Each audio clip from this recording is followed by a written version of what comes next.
sais que ça me fait vraiment penser aux vidéos de Villebrequin, c'est genre un peu à l'arrache et tout comme ça. Ouais. C'est assez sympa, hein, je vais pas te mentir. Ouais, c'est mieux. Allez.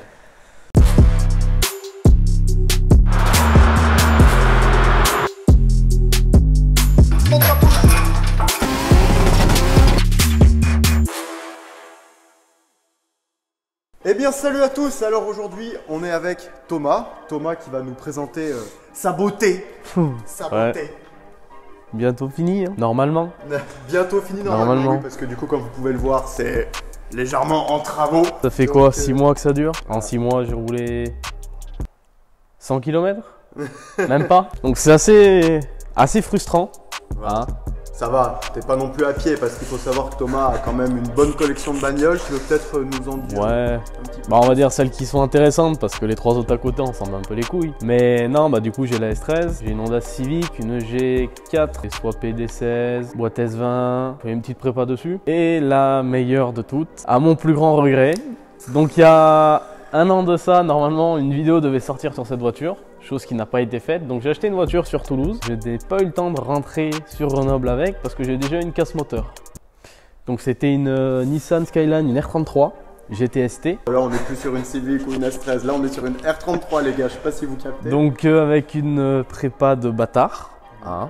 Il n'y a pas d'autres mots, donc elle sortait à peu près 560 chevaux. Donc dessus j'avais de base un interne forgé, donc quand on l'a ouvert c'était pas le cas malheureusement. Après il y avait les pompes à essence gros débit, des injouants 1000, un HX50 en turbo. Pour ceux qui voient pas, c'est un turbo de camion, hein, en gros. C'est pas le turbo Volvo là? Si, c'était le Volvo, ouais, voilà. Qui était siglé Volvo. Ouais, bah ouais c'est rigolo parce donc, que voilà, tu ouvres ouais. le capot de la Skyline et c'est marqué Volvo en gros sur le turbo. Donc c'était assez sympa. Normalement, d'ici un mois et demi, max, on devrait la revoir. Roulante, cette fois. Parce que là, sans moteur, c'est pas bien intéressant. Donc on fera une vidéo dessus aussi. Lourd. On va refaire une prépa dessus. À savoir que quand j'ai cassé mon moteur, bah, y a tout qui s'est passé. J'ai eu une bielle en travers, un piston, Villebrequin HS, mon turbo qui a pris du jus en même temps. Et puis j'ai fait aussi un joint de culasse. La totale quoi. Donc j'ai eu la totale tout d'un coup quoi, en fait. Tu l'as pas loupé, ouais. Non, ça je l'ai pas loupé. Donc on repart sur un autre moteur, sûrement importé du Japon. Je sais pas encore, on va voir comment on fait. On sait tous que les moteurs qui viennent du Japon ne respectent pas les mêmes normes en matière de bridage. Exactement. Donc des fois peut-être un import du Japon avec on va repasser sur un turbo quand même plus petit, plus dans le style d'un HX30, enfin plus un GTX plutôt. Puis toujours avec la même prépa, donc des enjeux en 1000, pompe à essence gros débit, boost control et tout ce qui s'ensuit quoi. Donc je pense à peu près tirer dans les 400-450 chevaux dans ces eaux là. C'est beau. Donc ça va être sympa. Ouais. Ça va vraiment être sympa. J'ai l'impression qu'elle te manque quand même cette 33 tat. Hein. Assez, ouais. Ça fait un an que ça dure, ça fait un an que j'y pense tous les matins, tous les jours. Donc ouais, ça va être sympa. T'as quand même un joli petit joujou là pour c'est vrai. Le manque. C'est vrai. Ça change un peu. C'est pas pareil, c'est pas les mêmes châssis, mais c'est sympa. Donc c'est une voiture que j'ai eu vraiment d'origine, mais vraiment 100% d'origine. Ouais, raconte-nous un peu alors que... Donc je l'ai maintenant depuis 6 mois. Je vais en faire une case de drift, donc homologué FIA et FFSA pour les championnats de France, mais à la fois un street légal, parce que j'aime bien aussi rouler un peu avec dehors. Puis vu qu'on n'a pas de circuit à côté, qu'une journée circuit, il faut compter à peu près un bras et demi, tu vois. Je préfère me prendre une amende, ça me coûtera beaucoup moins cher. Donc vu qu'on a des belles montagnes, c'est quand même assez sympa. Ouais, hein. C'est sûr. Bon, par contre, ne faites pas ça chez vous, bien sûr. C'est sa responsabilité, ok? Exactement. Qu'est-ce que tu as fait comme modification? Oui, du coup, j'ai pris l'appareil dans les mains. Donc en modif, on est sur déjà des 2 pare-chocs, donc origine labo. Ouais. Que j'ai galéré quand même à monter. Hein, c'était bien la merde. Parce que du coup, bah, t'as aucune fixation, t'as rien, donc faut tout réadapter. Donc c'est le bordel. Donc avant-arrière, des JR à l'avant, des JR à l'arrière aussi. Sachant que j'avais les jantes d'origine, donc c'est pas terrible. Hein. On va venir après pourquoi l'aile est-ce qu'elle est coupée comme ça, hein. Les vrais ils vont comprendre pourquoi c'est coupé. Les vrais ils vont comprendre. Mais ça c'est surprise ça. L'intérieur, donc j'ai mis déjà un baquet, volant tulipé. Donc je me suis pas trop attaqué pour l'instant à l'intérieur, j'ai pas trop eu le temps. J'ai mis des harnais homologués FIA, des Sparco en 6 points. La pelle à tarte, hein. La fameuse pelle à tarte. En carbone. Donc j'ai fait ça, qu'est-ce qu'il y a encore? Donc non, j'avais quand même la ligne, je te dis une connerie. La ligne elle était déjà dessus quand je l'ai eu. Après mécanique, moi j'ai enlevé le pont. J'ai tout soudé pour le moment. J'ai pas encore les moyens de mettre un différentiel, un autobloquant. Donc bon. Bah, de toute façon, hein, si c'est pour le casser, il vaut mieux souder 3 ponts qu'acheter un autobloquant. Exactement, ça coûtera moins cher. Par contre, tu vois, ce qui m'a beaucoup surpris, donc j'ai déjà drifté avec, au tout début que j'ai lu, j'ai drifté en pont ouvert avec la voiture. Où concrètement c'était de la merde, alors je vais pas te mentir. Je veux bien te croire. Ça tanguait beaucoup, c'était pas terrible. J'ai soudé le pont, ça a été une métamorphose. J'ai pas reconnu ma voiture sur le moment. Je confirme, parce que j'ai eu l'honneur, que dis-je, le privilège de la tester.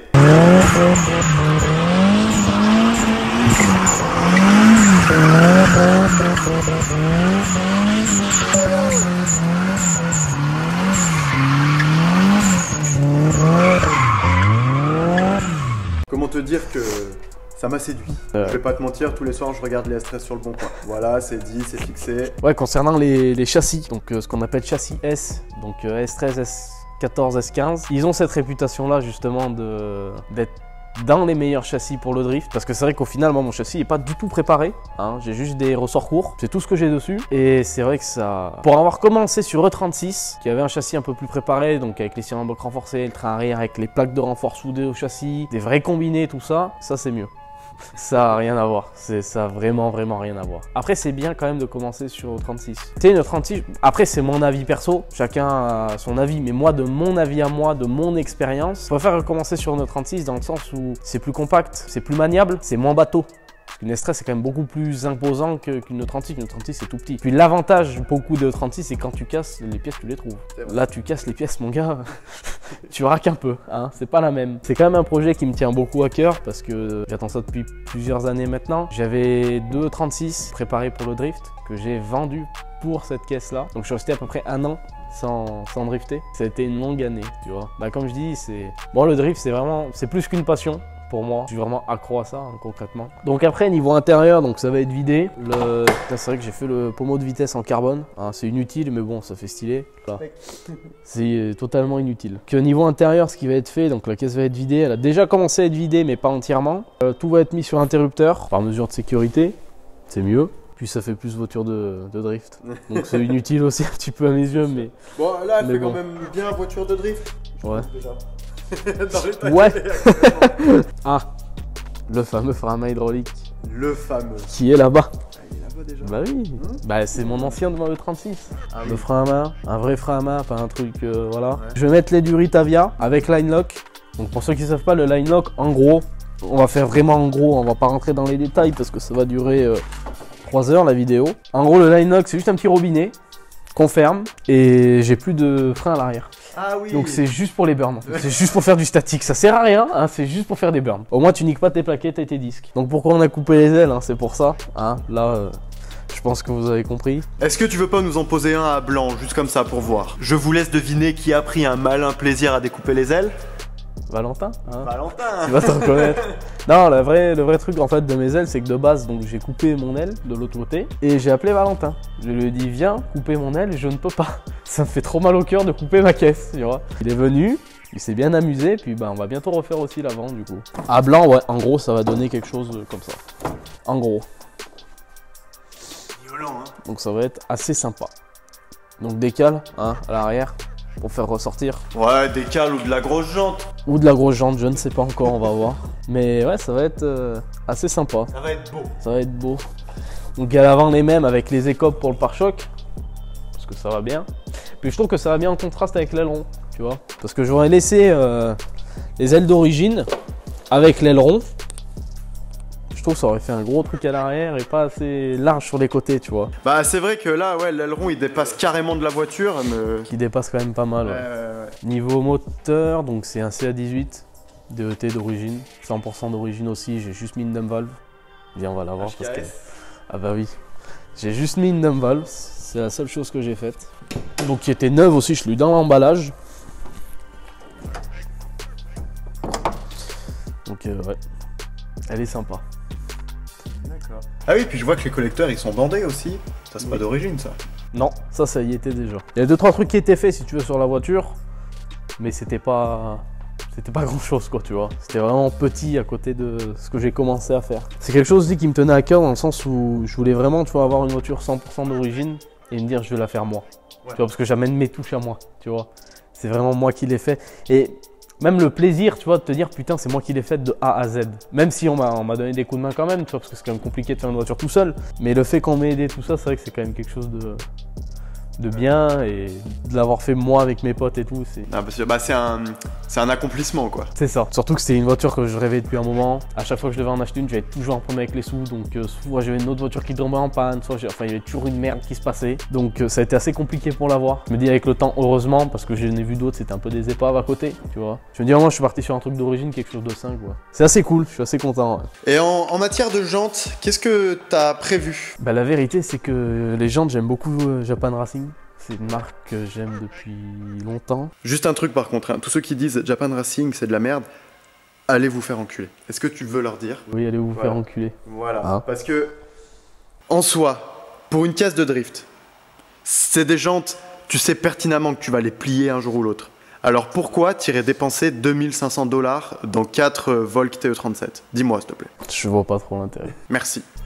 Puis même dans tous les cas, parce qu'on dit ouais, Japan Racing il copie, machin. Dans tous les cas, moi je trouve ça beau. Comme Rota, Comme tous, tous. Enfin, voilà, faut arrêter. Ils se copient tous, de toute façon, dans tous les cas. Puis moi, c'est les gens que j'aime bien. En fait, de base, ce que j'aime beaucoup dans le style Japan Racing, ça reste beaucoup dans la, ça reste en fait dans la culture de ma voiture, ça reste dans ce que je fais sur cette voiture, tu vois. On reste vraiment dans la Jap. Il n'y a pas d'un peu de touche allemande, de touche française ou quoi. C'est vraiment que de la Jap et je veux que ce soit que ça en fait, tu vois. Ouais. Je vais être vraiment concentré vraiment dedans, tu vois.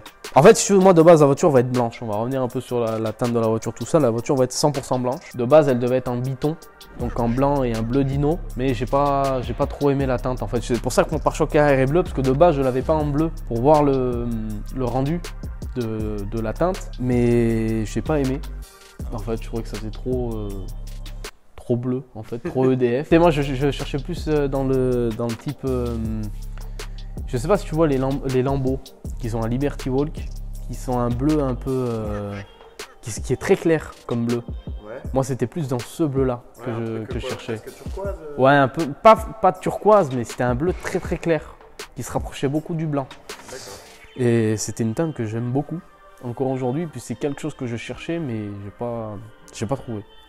Donc la voiture va être blanche avec un kit déco. J'ai déjà des petites idées, mais ça c'est secret, ça on n'en parle pas encore. Pour revenir sur les jantes, donc en gros, en fait si tu veux, moi j'ai acheté ces jantes là, donc elles sont neuves. Pareil, elles ont fait 10 km les jantes.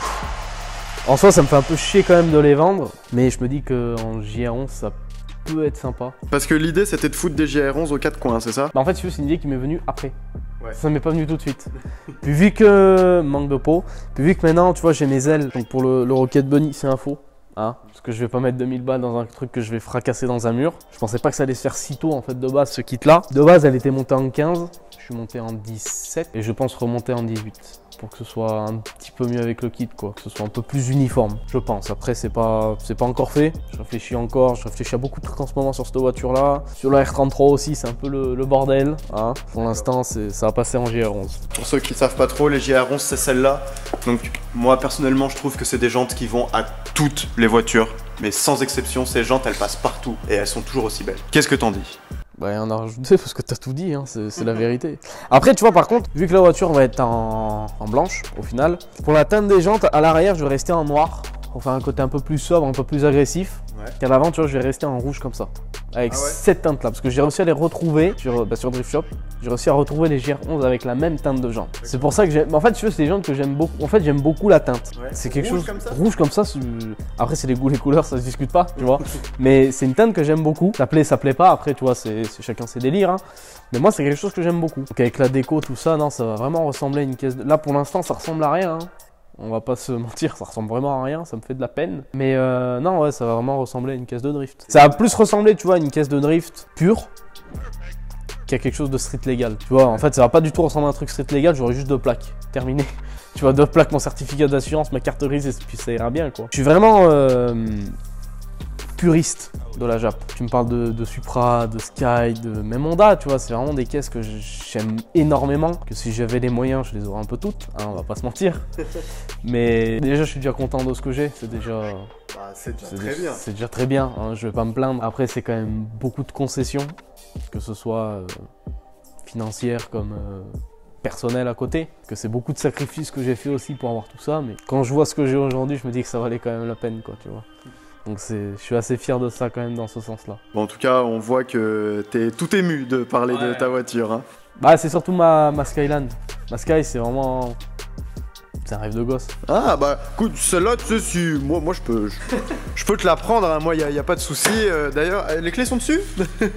La S13 c'est vraiment une voiture que j'ai beaucoup aimé mais que j'ai connue après, tu vois, bien après. Quand j'étais merdeux, c'était, quand je te parle de ça, j'avais 10-11 ans avec mon frère, on regardait tout le temps Fast and Furious, Tokyo Drift. On est tombé là-dedans, tu vois, déjà moi je suis tombé dans les voitures depuis tout petit, tu vois, c'est vraiment été ça. Gros, ils ont mis les Fast and Furious et tout, c'est parti en sucette après gros, c'était plus la même. Frère, je mettais des néons sous ma trottinette et tout quand j'étais merdeux. Ah toi aussi? Ah c'était à ce point-là, hein, c'était un truc de fou. Donc je me suis toujours dit, un jour j'aurai une 33. Et quand je l'ai acheté et que... il s'est passé ce qui s'est passé, bah là, pour moi c'était un peu une descente aux enfers quoi, pendant un petit moment. Que tous les matins se lever en disant putain j'ai la voiture mais je peux pas rouler avec, c'est frustrant. Surtout que moi j'ai vendu la mienne déjà, bah tu sais ma Léon, la Cupra, une voiture que j'aimais beaucoup. Puriste japonaise, hein, n'oublions pas. Oui. Oh mais la Cupra elle marchait bien. Hein. Bon, est-ce que tu nous ferais écouter ce doux son? Oui. Un petit bruit de courroie, hein? Ouais léger. Bon, on va laisser un peu chauffer et tu vas nous faire écouter ce dump valve. Bah oui. Parce que voilà, hein, pour ceux qui connaissent pas le dump valve HKS, il a quand même un son très spécifique quoi. Tu le reconnais. Tu le reconnais. Bon, du coup, on va continuer à l'iPhone parce que l'appareil photo est tombé en panne. Vous connaissez la Terpenterie, abonné à la galère. On aurait dû appeler la chaîne la Galérerie. Bon, alors ce moteur, il tourne bien. Il tourne rond. Il tourne bien en tout cas. Déjà. Après, comme je disais tout à l'heure, il va pas rester. Ah. Tu nous as prévu un petit swap. Un gros swap même. Fais-nous écouter.